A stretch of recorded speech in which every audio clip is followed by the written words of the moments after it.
Olá, eu sou a professora Suzana Luz e venho hoje encerrar nossa série de vídeos sobre os temas de redação da apostila para o Enem.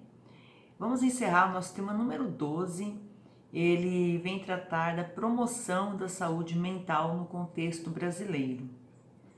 Para falar sobre esse assunto, nós chamamos o professor Elton, da UFMT, do Departamento de Sociologia, para falar sobre a questão da saúde mental. É interessante porque geralmente quem trata desse assunto, desse aspecto, são os profissionais da área da psicologia, da psiquiatria. E nós fizemos questão de trazer para o curso de redação alguém da área da sociologia para explicar exatamente esse assunto do ponto de vista sociológico. Quero agradecer demais a participação do professor Elton, e ele nos proporcionou uma palestra muito interessante a respeito, né? Começando a mostrar que até mesmo a definição de saúde mental é algo que foi construído historicamente.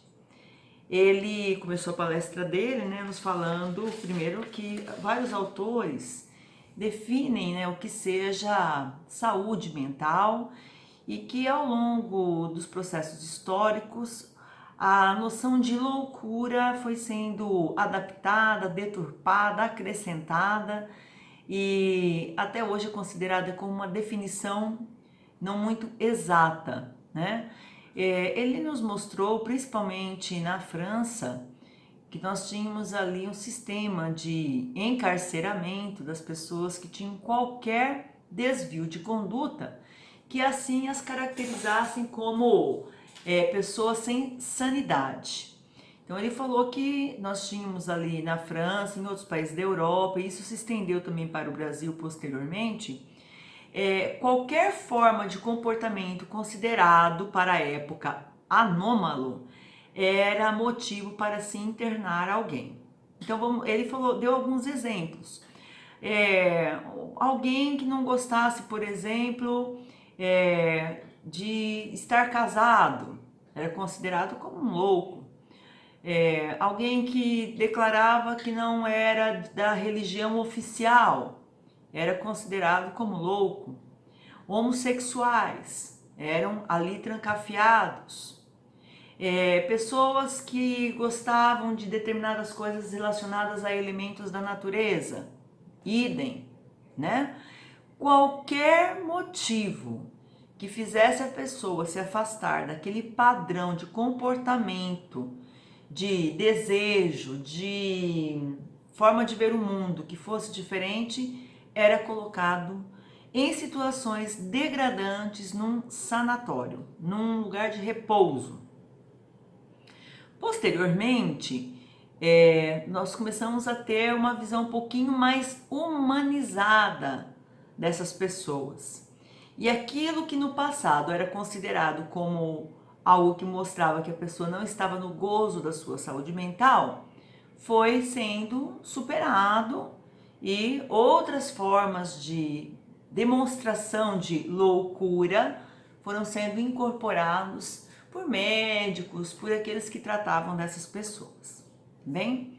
De tal forma que, para falar sobre isso, ele tratou de alguns aspectos, né, como falou sobre o Holocausto brasileiro, mencionou o doutor Pinel, até a gente deu bastante risada, porque eu falei para eles que na década de 80 dizer que alguém era Pinel era dizer que alguém era louco. Entretanto, o doutor Pinel foi alguém responsável por essa humanização no trato com as pessoas que não tinham saúde mental. De tal forma que ele mostrou pra gente que alguns hospitais passaram a fazer com que essas pessoas não mais ficassem trancafiadas, não mais ficassem acorrentadas, não mais recebessem choques. E a partir daí começa um histórico de um tratamento mais humanizado. Inclusive com a tendência de não levar essas pessoas até hospitais, mas de tratar pessoas que tinham realmente problemas de saúde mental em suas casas ou em pequenas comunidades, em pequenas casas, de uma forma que elas fossem mais acolhidas, né? Para tratar desse assunto, ele mencionou 3 filmes, né? E eu coloco aí para vocês tanto como forma de vocês estudarem sobre o tema, como também uma maneira de vocês fazerem como recurso argumentativos, né? Usar como recurso argumentativo na redação, que seria o filme Um Estranho no Ninho, que vai mostrar exatamente esses limites entre sanidade e loucura, com o Jack Nicholson. Mencionou também O Bicho de Sete Cabeças, né, com o nosso brasileiro Rodrigo Santoro, que porque o pai achava que ele tinha uma conduta meio diferente, e um dia encontrou pouca quantidade de drogas em sua bolsa, já internou o menino em um manicômio. E isso, a história do filme é uma história real. Eu não sei, particularmente quando eu assisti ao filme, eu assisti ainda quando era DVD, e nos extras tinha um depoimento do rapaz que realmente passou por aquele drama, transformou o drama em livro e depois em filme, né? Então é uma história real. Ele também trabalhou bastante com o filme Cisne Negro, exatamente ao fazer a passagem do passado com o presente e daquilo que hoje se considera saúde mental ou não. Notem que a temática, tanto dos nossos textos de apoio, quanto daquilo que hoje tem alarmado pais e educadores, já não está mais relacionado tanto àquela pessoa que tem realmente um problema cognitivo, uma pessoa que realmente tem transtornos profundos e não demonstra sanidade mental. Não é isso que realmente nos aflige hoje. O que nos aflige hoje é a questão da depressão, é a questão do pânico, é a questão da ansiedade. E por isso mesmo foi bem interessante nós trazermos um sociólogo. Olha, se nós formos pensar bem, o que tanto nos aflige hoje?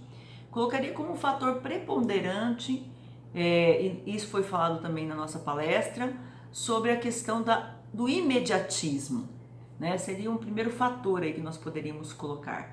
Hoje nós desejamos as coisas, eu desejo coisas, vocês desejam coisas, mas para quando? Para agora, né?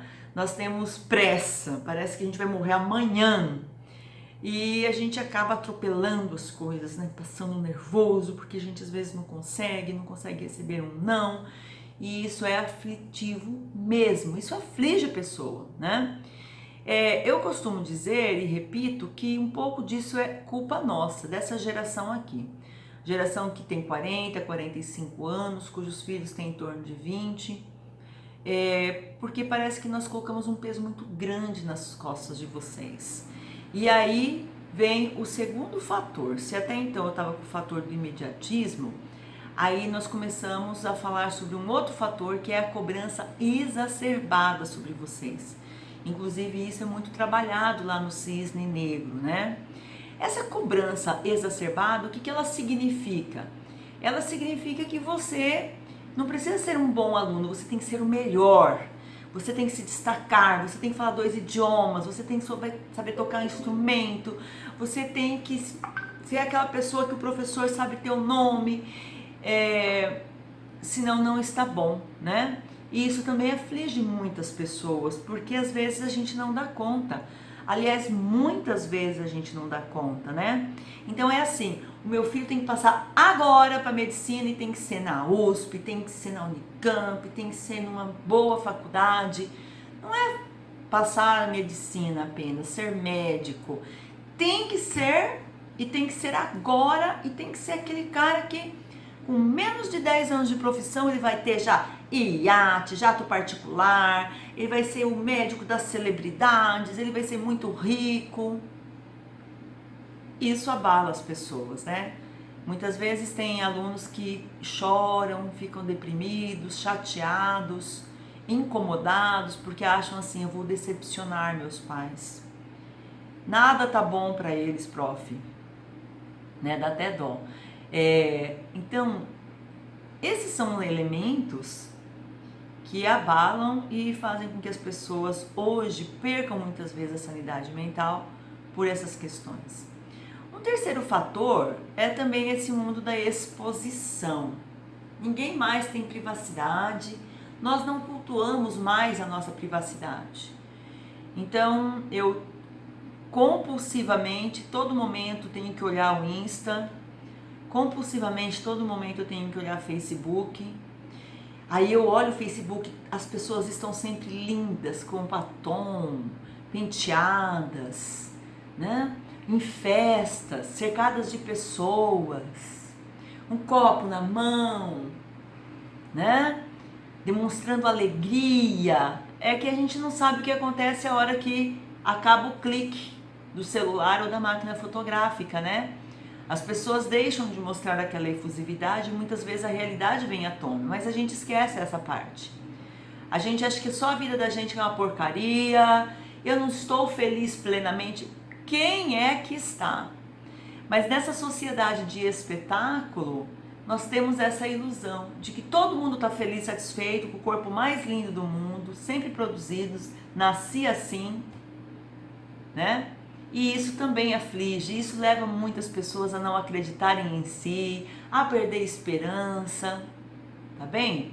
Então, frente a esse cenário de passado e de presente, vocês têm que falar como é que se promove a saúde mental no Brasil, tá?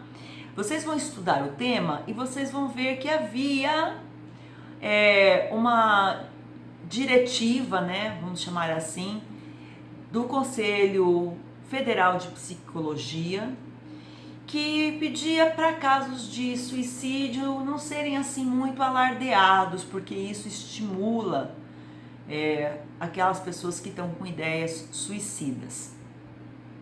Agora a diretiva mudou, então agora eles dizem que podemos sim falar sobre, tratar disso em sala de aula, fazer semanas preventivas, meses preventivos, mas com uma certa moderação, porque quando a imprensa fica noticiando muito caso de alguém que se suicidou, muito alguém que se suicidou em decorrência de uma depressão, aquela pessoa, dizem, né, que eu não sou especialista da área, já quero pedir desculpa por alguma incorreção que eu tenha cometido, dizem que aquela pessoa fica pensando, imaginando ela naquela situação, ela naquela notícia.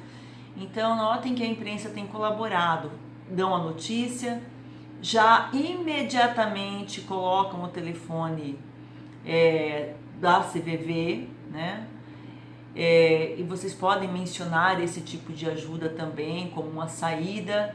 Vocês podem mencionar que tinham que ter mais iniciativas como essas, inclusive iniciativas estatais, assim como a gente tem um 0800 que a gente liga para saber sobre as questões do MEC, de saúde, do INSS.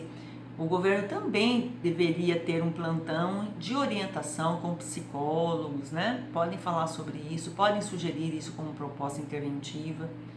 Porque às vezes a única coisa que uma pessoa precisa para buscar, para recuperar a sua sanidade, é ter alguém que a ouça, que compartilhe com ela suas angústias e que possa apresentar alguma solução, tá bem? Então espero que vocês tratem esse tema com bastante carinho.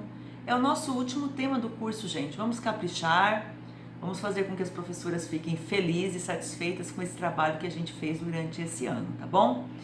Vamos recordar também que nós estamos com uma crise aí de propostas interventivas. Então, temos que ter 5 elementos bem claros, né? O agente, quem vai praticar a ação que você vai propor, tá bom? Quais os meios para praticar essa ação?